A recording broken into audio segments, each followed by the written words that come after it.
Okay, so welcome back to our last afternoon session on this conference. I hope you had a nice lunch. And it's now to introduce Jean-François Molinari from EPFL, and he will lead us to space.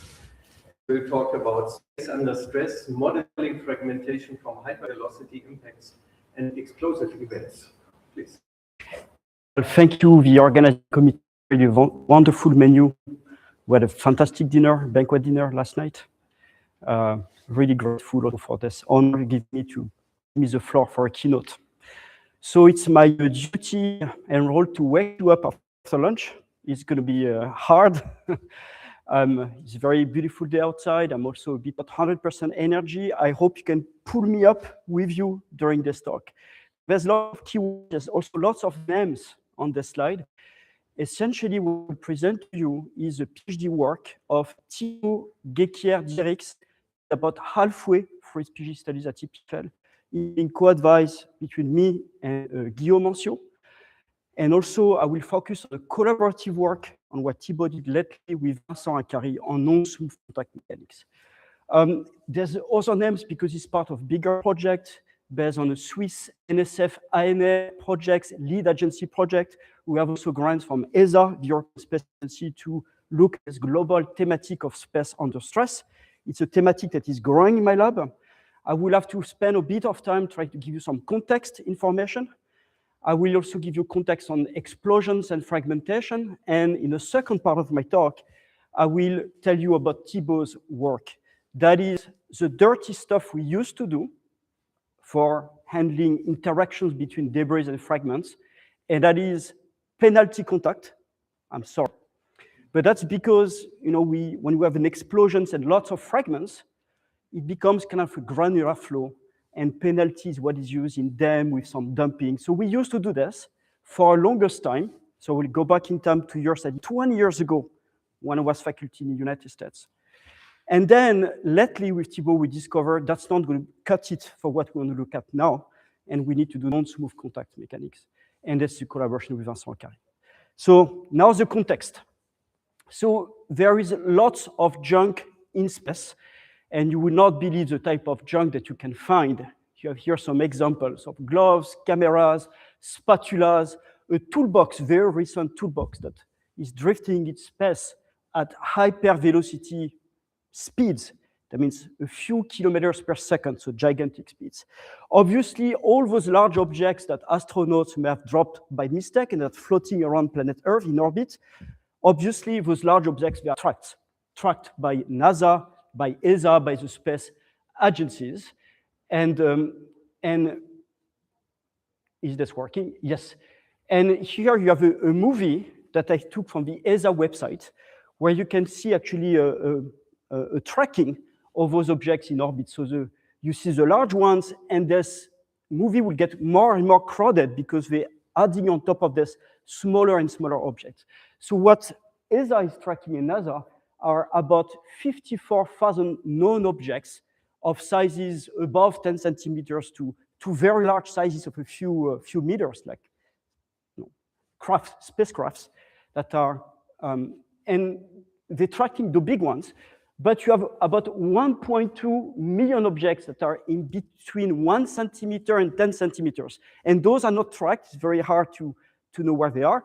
And you have an estimation of 130 million below a centimeter. So this is a problem because they carry a lot of energy. And the problem of crowded orbits is getting worse and worse because we send more and more stuff into space. You all know about Starlink. And you see on this graph, as a function of the years, you see what we launch as vehicles into space. And the orange bar is commercial launches. And this is truly, truly exploding. Okay. And we have catastrophic collisions. Very regularly, satellites have to change positions using some fuel to avoid collisions. Okay.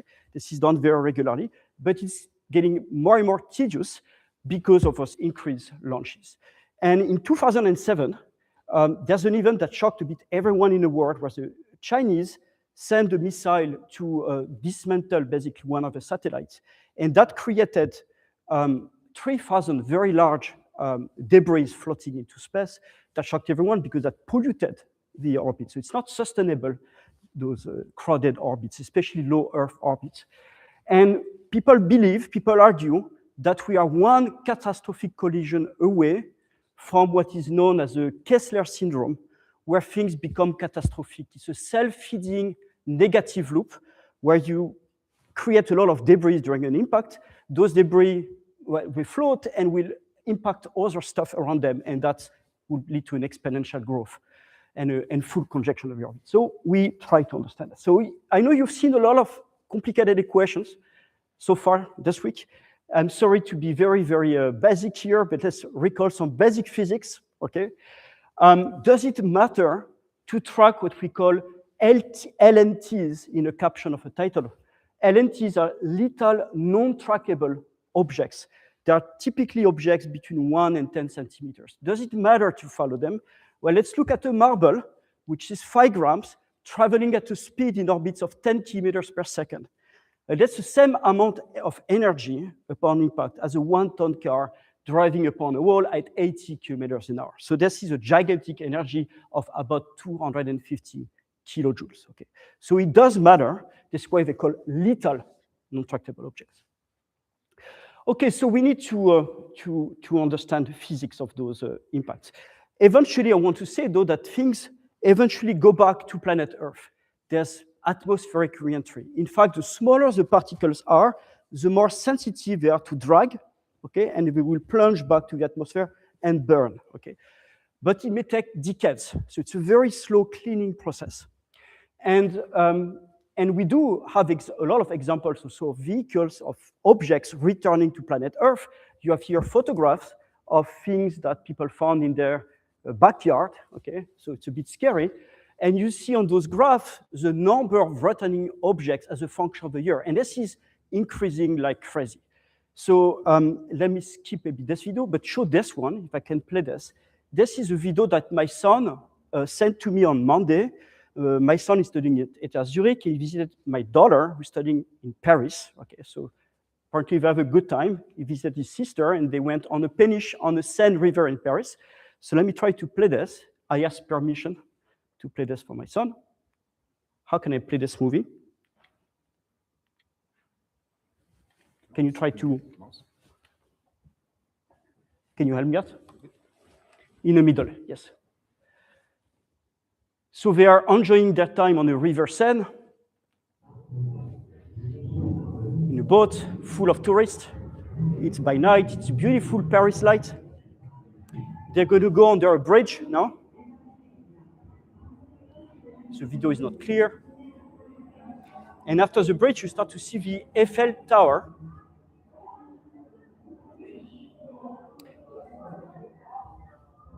Well, the video is not working as I expected. It's not up to scale. It used to be up to scale on my slide. It's okay. If you're interested in this video, after the workshop, come back to me. It's a beautiful view coming after the bridge of the Eiffel Tower. And as you see the Eiffel Tower on the camera, you see an object entering the sky of Paris, very, very bright. So everyone is saying, wesh, wow, oh my God. And you see this thing burning in the sky of Paris. And this is typical of metallic objects re-entering the atmosphere. Okay. Sorry for the spoiler and the missed video. Okay, so what we try to do, we try to bring mechanics and statistics on what are the distribution of fragment masses and velocities coming from impacts and explosions. And that's what I want to talk about today. Not vehicular reentry, but really explosions. So I have to tell you a bit of background on dynamic fragmentation. I mentioned this already several times. What I mean by dynamic fragmentation, I mean very rapid processes where you load an object, a solid, a structure at extreme loads, and then you start to initiate cracks. They propagate at high speeds. Eventually, they might branch, coalesce to form fragments. And there you get a distribution of fragment masses and velocities. So there's lots of interesting physics going to this problem, in particular the modeling of dynamic cracks and branching. This is not the topic of my presentation today. Mostly what I want to bring you to is a contact aspects of this because those fragments start interacting with one another, and I think it leads to some interesting physics. Okay, so nonetheless, I want to give you a bit of history on dynamic fragmentation. So this slide is for David because he asked me if I was going to put some experiments in my talk, and not really, okay. I just want to say in passing that you can indeed do cool experiments on hypervelocity impacts on gas guns, throwing particles at kilometer per second speed and observe, ejecta. What I will focus more on during this talk is some basic historical theoretical models of fragmentation and some numerical tools to try to understand what's happening. Okay, so if we look at a bit of the history of research in dynamic fragmentation, it goes back, let's say, to the 1930s with mining, excavations of tunnels in Switzerland, for instance. And what you did, you put some explosive, a quantity of explosive, and you measure how many pieces you get. Okay, so it's primarily empirical. And a second image for David, this is me, a much younger version of me with hair about 25 years ago, doing my version of the experiments. I climbed on the ladder. I put a white coat because that's what you do when you do experiments. And I'm dropping a kitchen plate. So a very dirty experiment. Okay, so I need to go back to some key findings of what is known in a field. So what people observe are power laws, sometimes exponential, sometimes mixed power exponential long tails of distribution of fragment sizes. It's known that the more energy you provide to a system, the more smaller fragments, the more fragments you will have. If I take a kitchen plate and I drop it violently on the floor, I will get more pieces than if I drop it gently. That's clear. What's also known is that the fragment velocities are modeled in the NASA and ESA evolution codes to see what's happening on planet Earth. They usually use also power laws for fragment velocities, but it's an inverse power law of the fragment mass. So big fragments go less fast. That's known. And all those observations is what is fed in semi-empirical or fully empirical models used by space agencies. Okay, so how do we rationalize those observations? The first class of theoretical models that appeared historically were purely geometric models. And I'm just taking an example in one dimension, but this can be generalized to 2D and 3D. So in 1D, you take a one-dimensional space, and you're going to do some random cuts, and that's a Poisson process. You get an exponential distribution of fragment sizes. Obviously, this is not very rich in terms of mechanics because there's no interactions between where you put those cuts. You could have, by pure luck, have fragments that are close to zero mass because you just make two cuts very close to one another. That's not realistic. And the first one to comment on this was Sir Alan Mott. He's a physicist. He got the Nobel Prize of Physics, not for this work. This work was done during the Second World War. He was basically working for the British military to understand bomb shell fragmentation. So what Mott brought in the picture, he said, well, mechanics matter. When I make a cut in a bar, I make a crack, well, suddenly I have free surfaces, and at those free surfaces, you release the stress. The stress drops to zero, and therefore you have unloading waves, that's the blue regions that propagate, that are unloading the material surrounding this crack. Therefore, I cannot initiate a crack in those new blue regions. Now, this is correct physics. A very useful model, and I will compare to this a lot today, especially at the end of the talk when we go back to contact mechanics, is what I call the class of energy models. Energy models, I'm here just citing the work of Grady in a beautiful paper in 1982. It's basically one line of calculation, and this model is used in lots of codes, lots of software are using this model. So what it's saying is that it's a balance of energy, what controls the fragment size. You have what we call local key energy available, and this local kinetic energy equals fracture energy, how many new free surfaces that I can insert. I need to explain what is local kinetic energy because I will go back to this during my talk with the connection to contact. So local kinetic energy means that it's not the global kinetic energy. Imagine this beamer traveling in space as a rigid body at a speed of 10 kilometers per second. It has a lot of kinetic energy, but it's not useful to create fragments because I'm not stretching the material, okay? So is a gradient velocity. It is plus v minus v. It's a stretch rate. It's epsilon dot. And that's what I call local kinetic energy. And what Grady did, he took a center of his axis, coordinate axis x, at the middle of one fragment, just at the middle. And he says for one fragment of size s, and all the fragments are the same size, of these fragments of size s, what is my local kinetic energy is the integral from minus s over 2 to plus s over 2 of 1/2 of rho x epsilon dot square, density of kinetic energy, you integrate, and that's equal to my two surfaces that create on each side, 2 gamma, I call this GC. And from that, you solve for S. You say, what is S? And you find that S is equal to this quantity. It's an inverse power law of strain rate to the power minus 2/3. That means if you have a high strain rate, you get smaller fragments than if you have a low strain rate. So it's accurate physics. Notice, it's important that this integral from minus s over 2 to plus s over 2 is a tiny fraction of the global kinetic energy that I have in my whole bar that is of length L. And L potentially, the structure size, is much, much larger than the fragment size S. Okay, so we played with that for a long time, but mostly starting 20 years ago when I was at Johns Hopkins. And we do things very simple for fracture here. We can do more complicated things, but what we do is what we call cohesive fracture, where we're basically going to take a finite element mesh. We have a mesh that's fine enough to resolve the process on size, so fine discretization. We have a way of inserting on the fly what we call cohesive elements, but think of them as dissipative springs. There's cohesive traction that resists the opening of this crack. And for that, we need a cohesive law. Cohesive law, we give them a simple shape. Here, we're looking at the cohesive stress as a function of the opening displacement. And we take a linear decreasing triangular shape. The area under this curve is a budget you have to spend to get a new crack in your structure, okay? And this quantity we call GC.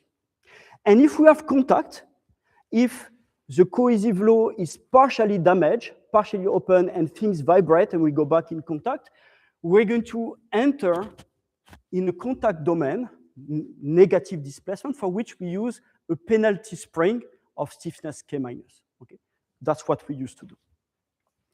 Okay, this is implemented in an open source finite element code called Acon2. Acon2 is really made for fracture mechanics and extreme events. You have here some examples of spheres being exploded, of tempered glass being broken. You can access, in fact, all the software we develop in a lab, spectral code, BEM code, such as Tamas that Luca developed, and others on our website. Okay, so there are things we understand quite well on explosions. And for this, I'm using what we call the MOT benchmark test. So it's a test that consists of a ring that we force in radial expansion. So it's essentially a one-dimensional problem. We force this ring in expansion, and the stress, the average stress in a bar, will therefore increase linearly with time up to reaching a peak stress. This peak stress will be function of the material properties that we choose. Here we model a ceramic. We pick a critical strength of 300 megapascal, at which point we start inserting those cohesive elements that are going to gradually open to create cracks. When we create cracks, that's those little explosions along my ring. Well, just like Mott said, we have elastodynamics, explicit time integration. We have waves propagating, and there starts to be interactions between those cracks and then between fragments. And you see that we reach the peak stress because we insert cohesive cracks, then we drop the stress. It doesn't go to zero. We trap some elastic waves in a fragment that vibrate. And in a process of dropping, that's a curve in red, you see that we are creating fragments. And here for that specific strain rate, we have 51 fragments. So we can count the fragments for a given strain rate. And we understand things very well for those simple geometries, including adding defects. What's the link between the fragments we get and the distribution of defects we put? We understand how many nodes we must put along the ring to have converged finite element results, okay, mesh independent results. For simple geometry, we understand things. For complex shapes, structures, where we have bending modes, things get a lot messier, and there we're a bit at loss. To convince you that we understand things well, those are all results from 20 years ago, where we look at the normalized fragment size as a function of normalized strain rate. What does it mean normalized? Well, the axes are made non-dimensional by incorporating the material properties that enter in our model. And if we will not do this, different elastic moduli will give you different points, but because we normalize, our data points collapse on this red line, red curve, which we can compare to Grady. And we see that we, in fact, follow the same power law as Grady. This has a slope of -2/3, but we get smaller fragments than what Grady predicts. And that is because we observe that secondary fragmentation matters. We have a bit of collisions, and gradually with time, that's producing more fragments. That should have been a clue that we didn't pick at the time. But we now understand this process better, and that's what I'm going to try to explain. Okay, so what I want to talk about is the issue we faced recently, about a year and a half ago, with the timescales we have to deal with for our goal, which is to model impact of satellite, of structures. Think of impacting a cube. You impact on one end, you have ejecta, they have to come to the other end, and they impact what's the rest of the structure. So this is giving us two different timescales to deal with. The short timescales of the impact itself, but then the longer timescales of the travel of debris going to the other side of the structure. And the issue that we face, so let me show you a movie. No, I cannot. Please play this movie. Thank you. So we can do impact. Things look good. We generate fragments that with tens of millions of degrees of freedom.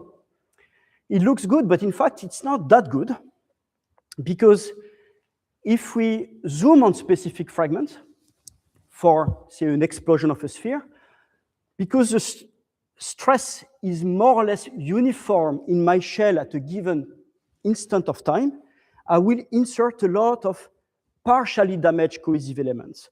And those fragments, they vibrate. They carry a lot of vibrational energy. So my cohesive elements go up and down between being stretched and being compressed. Let's play the movie on the right-hand side, please. And on the left, the little fragment here, thank you. So you see those vibrations?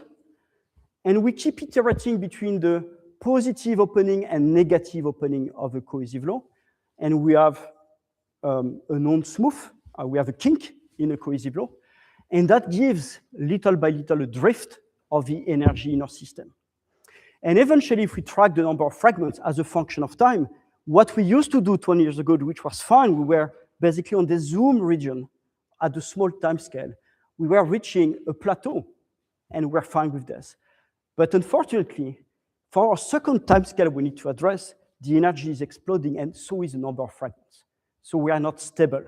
We are being penalized by our penalty contact, which is ironic.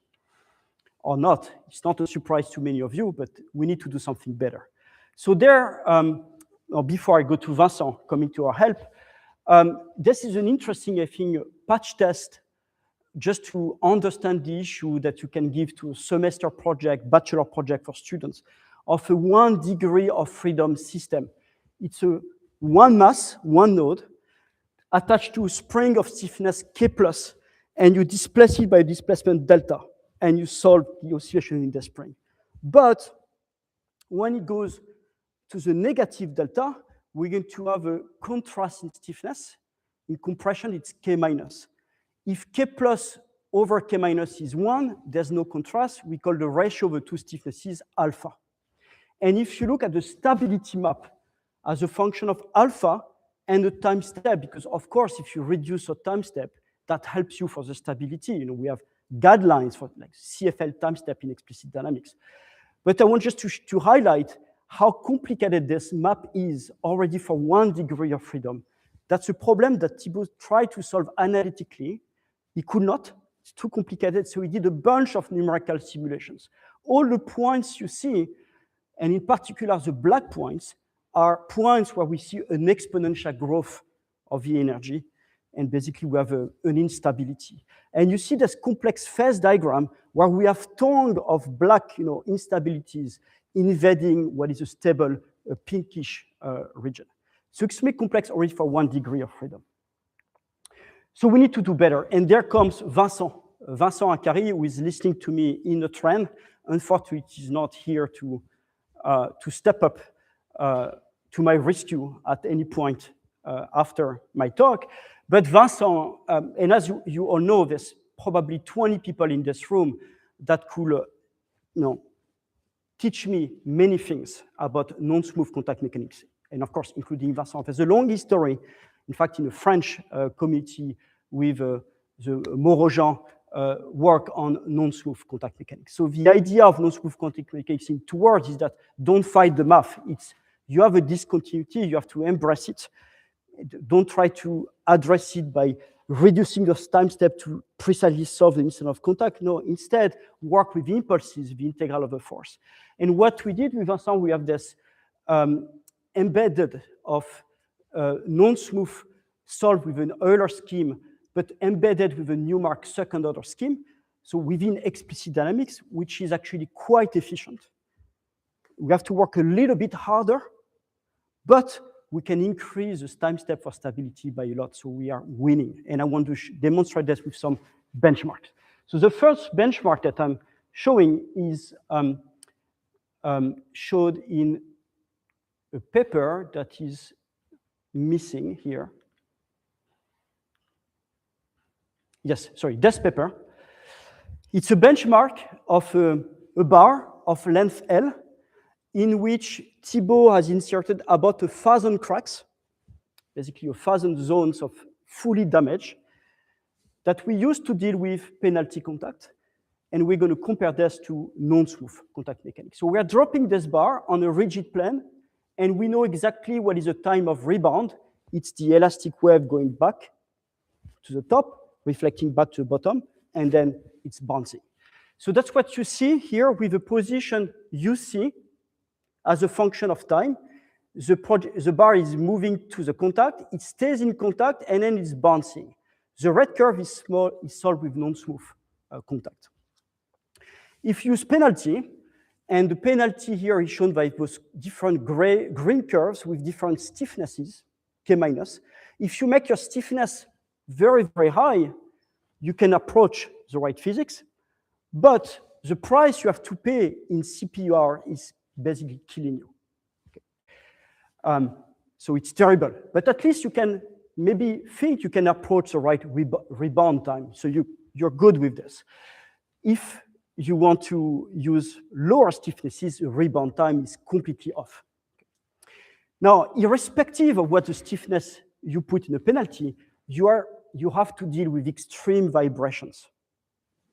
And that stays with you, which means why this energy error that we have in the system is blowing up for the penalty contact. So we are very, very poorly capturing the physics with the penalty method. Okay, so I was pretty scared because Thibault decided to redo what we call the ZMR model. This model comes from 20 years ago, where we compare penalty contact to grady and fragmentation of an expanding ring. So fortunately, at short time scales, the prediction of a fragment size as a function of epsilon dot that we compare to grady, that's a ZMR model, that's what Thibault rechecked with non-smooth contact, is still fairly accurate. So we're good for the free expansion case. So this carries at short time scales. But now what we can do, we can look at the problem at much longer timescales, and we can start to do some interesting problems. So we're going to do the same expansion of a ring, except we're going to enclose this ring now in between rigid walls. This is what I call confined fragmentation. Think about having an explosion in a frame that's going to reflect all the energy. So the fragments are going to travel, they're going to bounce back on the walls, come back to the center, and we're going to force a lot of interactions between fragments. Very academic, yes, but it's still an interesting benchmark, as I hope I will convince you. So that's a point of detail, what you see on the right. I want to tell you that you have to choose the box size carefully. If the box size is too close to the dimension of your bar, you don't have enough room to expand, and you're constrained. If you make it very, very big, well, you're going to wait forever for the fragments to travel, reflect, come back, and finding the final steady state number of fragments will be impossible. So we understand how to choose the box size of the rigid walls to get to converge results, okay? We can look at confined fragmentation. And now I'm sorry about this, it's a bit heavy slide, but I want to tell you about the scaling laws and the physics we expect. So I insisted on this when I told you about Grady. I told you what Grady is doing this integral over one fragment of the local kinetic energy. And it's an integral from minus S/2 to plus S/2.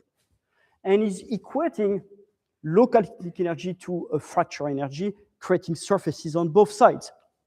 If we have a bar of length L, Grady tells us, knowing the fragment size S3, I call it S3 because it's free expansion, I know how many fragments I have. It's L divided by S3. So my energy balance at the scale of a structure of size L, considering Grady of regular fragments, free expansion, my local kinetic energy is the number of fragments I can predict from n3 times my integral from Grady from minus S/2 to S/2, and I get this quantity. It's basically Grady times the number of fragments.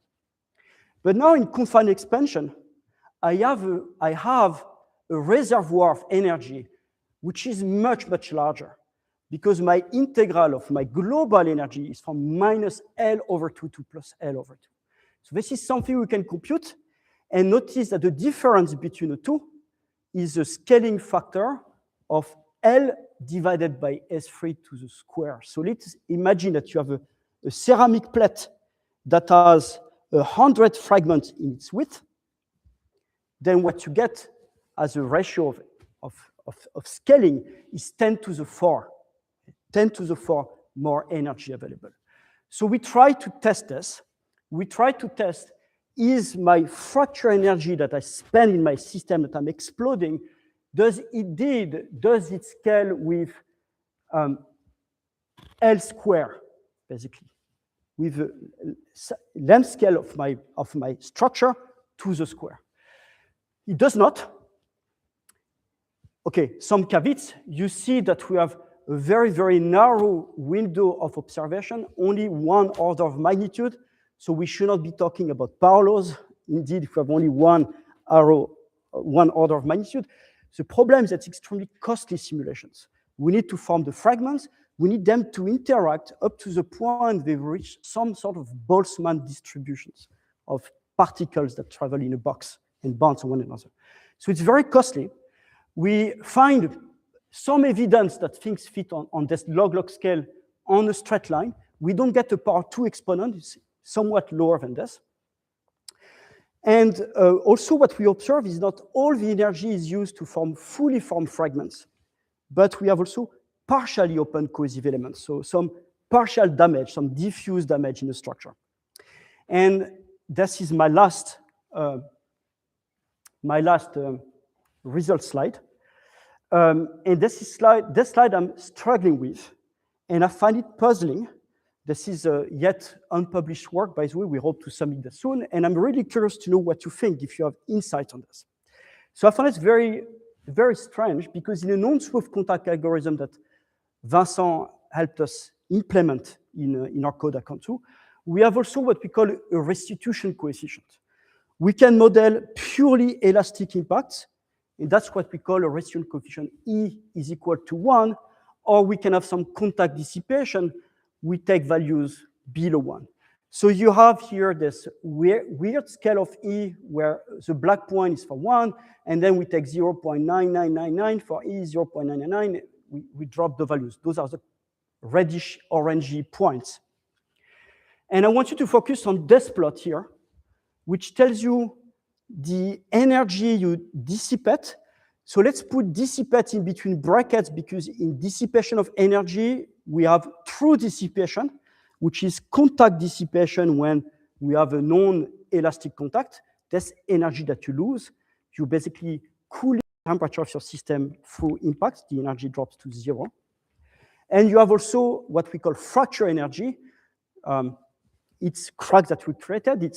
But basically, what those cracks, for creating them, we need to sink the energy. We need to reduce the energy in your system, either kinetic or potential.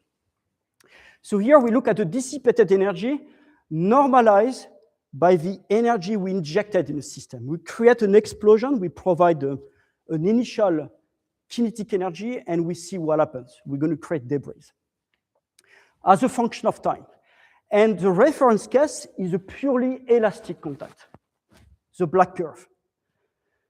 And what you see is that as soon as I put dissipation in a contact, as soon as my residual coefficient is smaller than 1, I will plateau to fully dissipating all the energy that I injected in my system.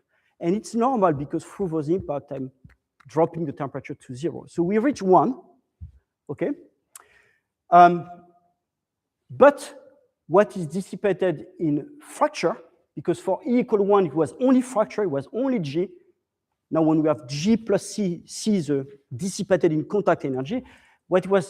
Now when we have dissipation in contact, we dissipate less in a fracture. And that's intuitive. So far, I hope you're still with me. You're not surprised. Where things get really surprising is that if you look at the total number of fragments at the end, although you dissipate less energy in fracture energy total, you concentrate this energy more on fully formed cracks. So your number of fragments, what we call a fragment, is fully detached part, is larger when I put contact dissipation. So we have a more efficient fragmentation when we put contact dissipation. Why is this? We don't truly understand. Okay? But what I propose to look at is a CT diagram. Those graphs on the top. On the left, it's no contact dissipation. On the right, it's contact dissipation. And you see a CT diagram of a zoom region of my system. It's not the whole box length, it's a zoom region. And you see, as a function of time, the stress components at a given position X. And you see you have a lot of interactions. It's very, very complex. And if we play the movie at the bottom of the slide, please, we are looking at the probability of finding a given stress for no contact dissipation, so purely elastic contact versus dissipative contact.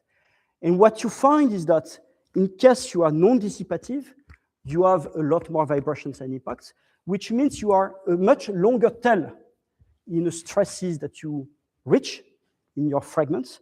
Those stresses make you insert a lot more diffuse damage, partially damaged cohesive elements that will never make it into fragments.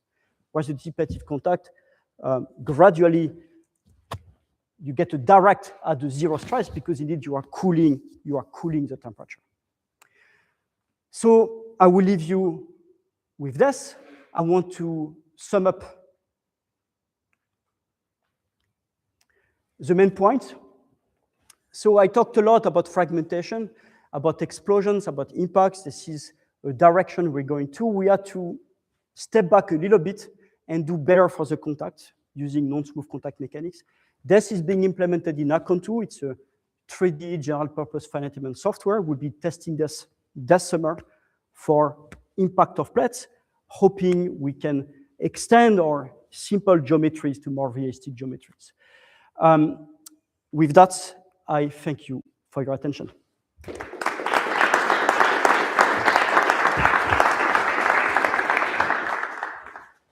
very much. Questions? reminds me of something. I don't know if you're aware, if it's connected. There are two articles, one by Emmanuel Guillermo and co-author about fragmentation of the spaghetti under actual impact, and another one by Nicholas Triantafylidis and experiments from Ravi Chandra, I think, about fragmentation in an expanding ring zeros. And so I think I remember the general idea, but not the details. The idea was that when you apply, for example, in the case of the spaghetti, you apply slowly action loading, it will bend when you reach the critical Euler value. But you know you have higher order bifurcations that you don't meet because you bend before. But when you apply a load dynamically, you can jump on a very higher order bifurcation with a mode which has a wavelength, and these bending with wavelength grow exponentially in time, so you can count the number of fragments from the wave of the bifurcation mode that they have met. And they were finding a good agreement with number of fragments. No, this is yes relevant. There's a lot of work on dynamic fragmentation. Here I'm talking about brittle fragmentation, but indeed you have ductile fragmentation. You have Ravi Chandra experiments. Of course, Guillermo, he had also magnetic beads. So if you ductile fragmentation, you have to look at the growth instability of necking, of striction zones in your ductile material. We refer to spaghetti. We're discussing this over lunch with the experiments of Sebastian Urkish of why spaghetti they break always in 3 pieces and not 2. So you have bending, flexural modes that are important there. It's really, I find, a fascinating topic. Okay, it's coming back. I think I worked a lot on this in the US. It was military funding, to be pretty open about this. This is not a thematic that was very much funded. I think it was less. I felt it was less of mainstream, I would say, in Europe in general. But with this problem we have in space, is coming back a big time to the attention of, I think, of everyone. I'm really sorry I could not show you this debris exploding in the sky of Paris. It was really beautiful. So my son made this movie on Monday. I'll shoot you after if you're interested. He just told me that yesterday he was back in Lausanne on the Lake Léman. He saw the same type of event. Those re-entry cases are happening more and more because we just have a lot more debris. So we need to understand a bit more how to be sustainable orbits around planet Earth. The fight for sustainability is on ground level here, but also in space. Yeah, you're interested in more complicated geometry. More complicated.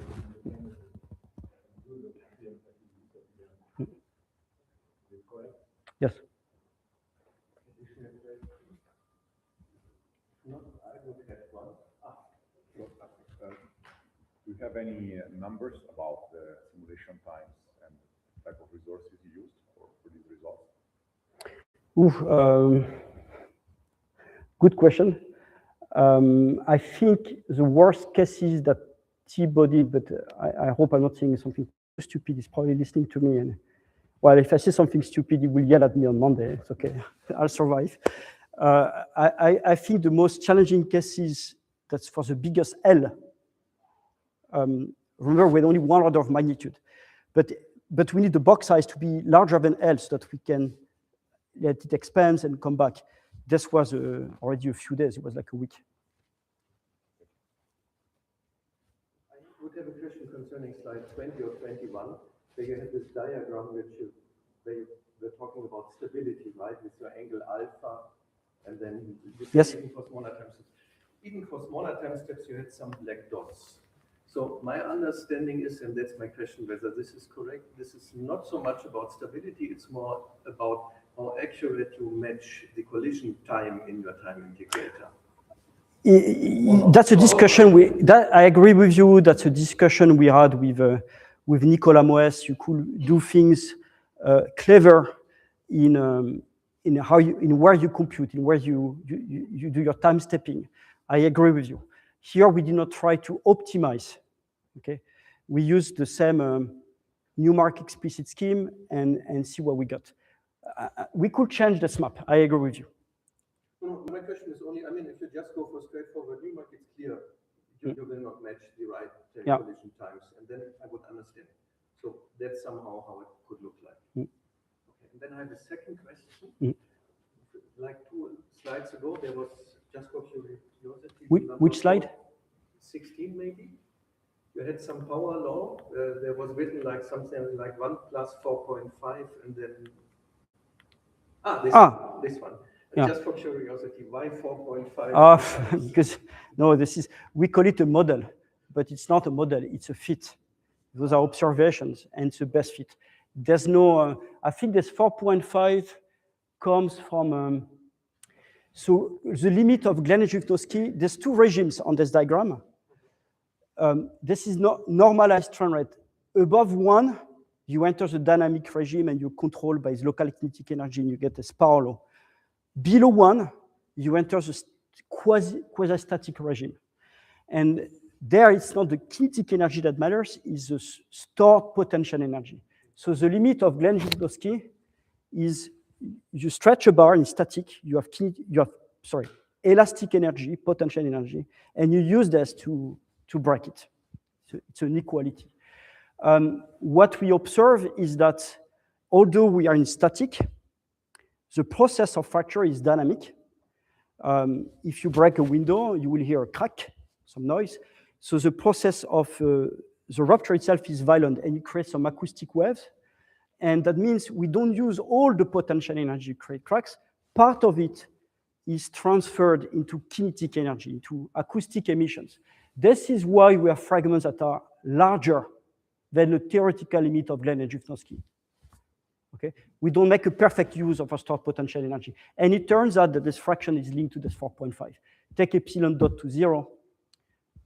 S over S0 is 4.5. What am I saying? Let's forget what I said. Additional questions? If not, please. Does it make sense to do experiment with 1D because your fragment will have a non-stochastic way to crash again between them? You think too much like an experimentalist. Yes. I don't like your theoretical question. No, it doesn't make sense in the sense that I agree it doesn't make sense. It's a purely academic example. For the free expansion, my 1D bar that I'm stretching with plus V minus V is, trust me, equivalent to this ring expansion case. You can do physical experiments of a ring expansion. This is correct. For the free expansion, it's equivalent. Now there's no equivalent, physical equivalent of my bar with some 2 walls on the side. I don't know how you would do this experimentally. It's in fact a very good point you're making. I was just joking. Do we have additional questions? If not, many thanks to the speaker. Thank you.